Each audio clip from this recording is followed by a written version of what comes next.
Hello বন্ধুরা, আবারও একটা নতুন ভিডিও নিয়ে তোমাদের মাঝে হাজির হলাম। আজকের যে টপিকটা নিয়ে আলোচনা করব সেটা অনেক গুরুত্বপূর্ণ।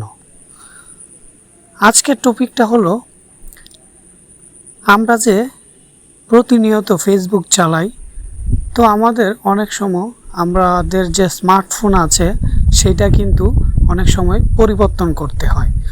তো পরিবর্তন করতে গেলে দেখা যায় আমরা স্মার্টফোনে থাকা যে ফেসবুকটা আছে সেইটা ডিলিট করে দেই, কিন্তু বন্ধুরা মূলত সেইটা কিন্তু সেই স্মার্টফোনে থেকে যায়, ডিলিট হয় না। সেইটা আমরা আজকে দেখিয়ে দিব কিভাবে প্রপারলি ডিলিট করবে। তো প্রথমে আমরা ফেসবুকে চলে যাব। ফেসবুকে চলে গিয়ে সেটিং নামে অপশনে চলে যাব। সেটিং নামে অপশনে যাওয়ার পর বন্ধুরা সিকিউরিটি অ্যান্ড প্রাইভেসি নামে একটা অপশন আছে, সেইখানে ক্লিক করব। সেইখানে ক্লিক করার পর log out in with account নামে একটা অপশন আছে, সেই অপশনটাতে ক্লিক করব।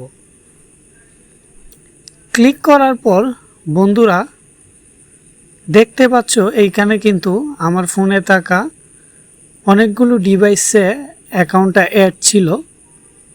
তো সেই সব অ্যাকাউন্ট আমি কিন্তু অলরেডি ডিলিট করে দিয়েছি।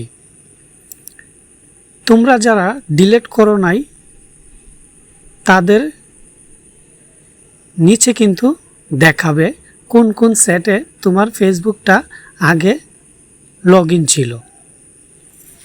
তো এটা বন্ধুরা খুব গুরুত্বপূর্ণ। তো এটা তোমরা অবশ্যই সবাই চেক করে নিবে।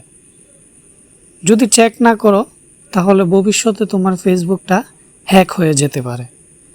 তাই হ্যাক হওয়া থেকে সাবধানতা অবলম্বন করো। যারা আমার চ্যানেলটাতে নতুন অবশ্যই আমার চ্যানেলটা সাবস্ক্রাইব করে দিবেন। এই পর্যন্তই, পরবর্তীতে আবারও আসবো আকর্ষণীয় একটা ভিডিও নিয়ে, যেটা তোমাদের অনেক উপকারে আসবে।